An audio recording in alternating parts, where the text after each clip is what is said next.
நாம் விரும்பும் இலக்கை அடைவதற்கு உடல் உரத்தை விட மன வலிமைதான் அதிமுக்கியம் என்ற உண்மையை வாழ்ந்து காட்டிய வரலாற்று மாந்தர்கள் பலர். உலகத்தின் உதாசீன பேச்சுக்களையும் ஏளன சிரிப்புகளையும் கேலி கிண்டல்களையும் தாண்டி ஒருவன் சாதனை படைக்க வேண்டுமென்றால் அதற்கு உடல் வலிமை மட்டும் போதாது, இரும்பு போன்ற மன வலிமை வேண்டும். நாம் சந்திக்கவிருக்கும் வரலாற்று நாயகருக்கு அப்படிப்பட்ட மன வலிமை இருந்தது. இல்லையென்றால் பிறந்த போதே ஆரோக்கியம் இல்லாமல் இருந்து ஒழுங்காக பள்ளிக்கூடம் செல்லாமல் குண்டர் கும்பல்களில் சேர்ந்து எங்கெல்லாம் சண்டை நடக்குமோ அங்கெல்லாம் இருந்த ஓர் இளைஞனுக்கு தற்காப்பு கலையில் சாதனை செய்ய வேண்டும் என்ற கனவும் ஒரு சிறந்த நடிகனாக வர வேண்டும் என்ற ஆசையும் உதித்திருக்காது. பல இன்னல்களை கடந்து தனது கனவுகளை நனவாக்கவும் முடிந்திருக்காது. 1959 ஆண்டு சராசரிக்கும் குறைவான உயரத்தோடும் ஒல்லியான தேகத்தோடும் அமெரிக்க மண்ணில் வந்திறங்கினான் அந்த 18 வயது இளைஞன். அப்போது John Wayne, James Dean, Charles Atlas போன்ற நடிகர்கள் புகழின் உச்சியில் இருந்தனர். ஆனால் பார்ப்பதற்கு சாதாரணமாக இருந்த அந்த இளைஞன் என்ன சொன்னான் தெரியுமா?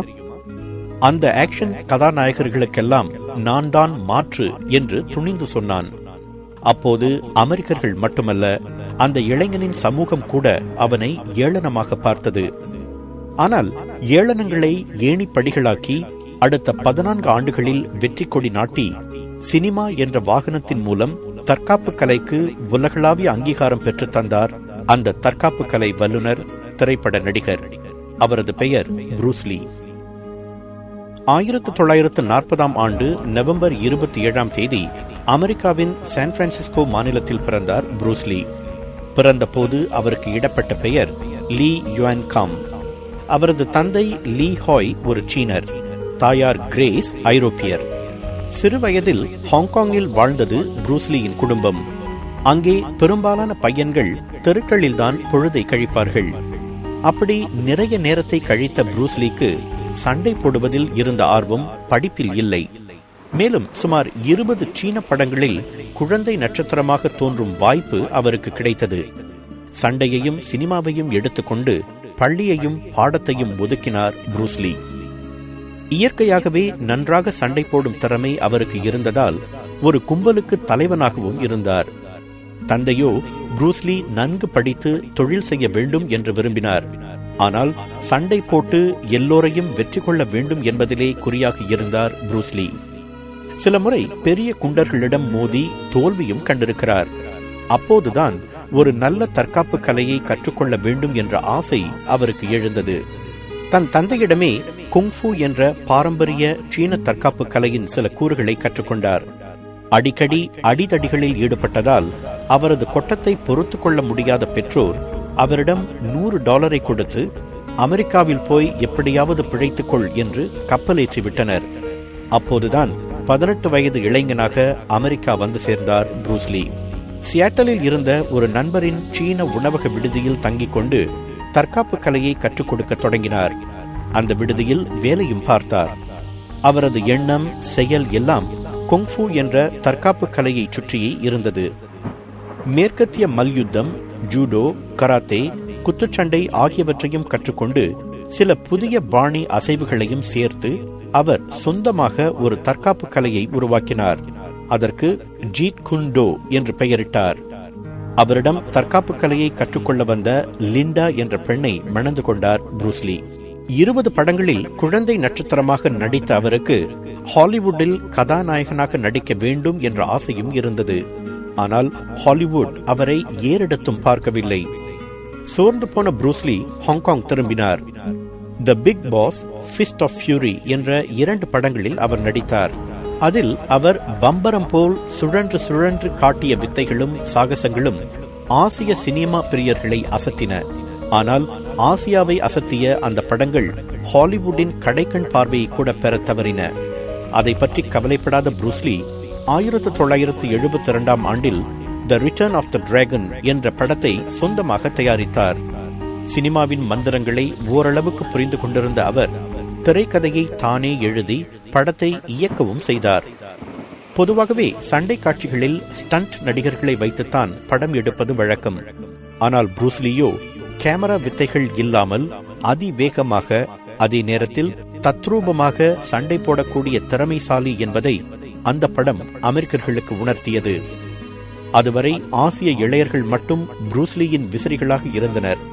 அந்த படத்திற்கு பிறகு அமெரிக்க இளையர்களும் அவரது வெறித்தனமான விசிறிகளாயினர்.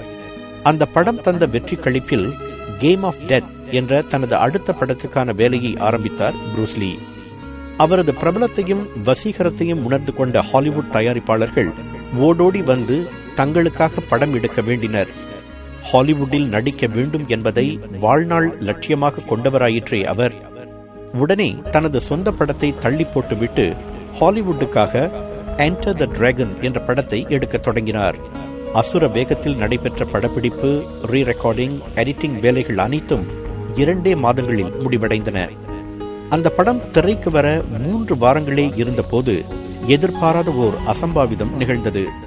1973 ஆண்டு ஜூலை 20 தன் மனைவி லிண்டாவிடம் விடை பெற்றுக் கொண்டு முடிக்கப்படாமல் இருந்த கேம் ஆஃப் டெத் என்ற திரைப்படத்தை பற்றி விவாதிக்க வெளியில் சென்றார் புரூஸ்லி. அன்று இரவே மர்மமான முறையில் அவர் இறந்து போனார். அப்போது அவருக்கு வயது 33 தான். அவர் இறந்தது பெட்டி டிங் பேய் என்ற ஓர் நடிகையின் வீட்டில். அதனால் அவரது மரணம் குறித்து பல வதந்திகள் எழுந்தன. பல ஆண்டுகளாக தலையில் விழுந்த அடியால் மூளை வீங்கி அவர் இறந்து போனார் என்று மருத்துவர்கள் கூறினர். உண்மையை கண்டுபிடிக்க ஹாங்காங் அரசாங்கம் ஒரு விசாரணை குழுவை நியமித்தது. ஆனால் இன்று வரை புரூஸ்லி இறந்ததற்கான உண்மையான காரணம் தெரியவில்லை. அவரது மரணத்துக்கு பிறகு வெளிவந்த என்டர் த டிராகன் படம் சக்கை போட்டு $200 மில்லியன் வசூலை அள்ளி குவித்தது. உலகெங்கும் பல இளையர்கள் கராத்தே பைத்தியமானார்கள். மூலை முடுக்குகளிலெல்லாம் கராத்தே பள்ளிகள் முளைத்தன. இவ்வாறு உலக இளையர்களின் கவனத்தை தனி ஒரு மனிதனாக தற்காப்பு கலை பக்கம் திருப்பிய பெருமை புரூஸ்லியையே சாரும். வரலாற்றின் எந்த காலகட்டத்தையும் விட 70களில்தான் மிக அதிகமான இளையர்கள் தற்காப்பு கலை பள்ளிகளில் சேர்ந்து பயின்றனர் என்ற உண்மையே அதற்கு சான்று. தன் கனவை நனவாக்க அயராது பாடுபட்டவர் புரூஸ்லி. உடல்தான் தனது மூலதனம் என்று நம்பிய அவர் அதை ஒரு கோவிலாகவே வழிபட்டார். தினசரி ஓடுவது, எடை தூக்குவது என்று தனது உடலை வலுப்படுத்திக் கொண்டதோடு வைட்டமின்கள், ஜின்செங், ராயல் ஜெல்லி போன்றவற்றையும் உட்கொண்டு உடலை திடமாக வைத்துக் கொண்டார். சுவர் இருந்தால்தான் சித்திரம் என்ற சொற்றொடரை அவர் நன்கு புரிந்து கொண்டிருக்க வேண்டும். அகால மரணம் அவர் ஆயுளை குறைக்காமல் இருந்திருந்தால் சினிமாவிலும் தற்காப்பு கலையிலும் இன்னும் மிகப்பெரிய வெற்றிகளை குவித்திருப்பார் புரூஸ்லி. 33 ஆண்டுகளே வாழ்ந்தாலும் அர்த்தமுள்ள வாழ்க்கை வாழ்ந்திருக்கிறார் அவர். குண்டர் கும்பலில் இருந்தாலும், ஒழுங்காக படிக்காவிட்டாலும், தான் தேர்ந்தெடுத்த துறையில் அவர் செலுத்திய முழு கவனமும், காட்டிய ஆர்வமும், கொட்டிய உழைப்பும், சிந்திய வியர்வையும் தான் அவருக்கு அத்தனை சிறிய வயதிலேயே அந்த வானத்தை வசப்படுத்தின. நாம் எந்த துறையை தேர்ந்தெடுக்கிறோம் என்பது முக்கியமல்ல.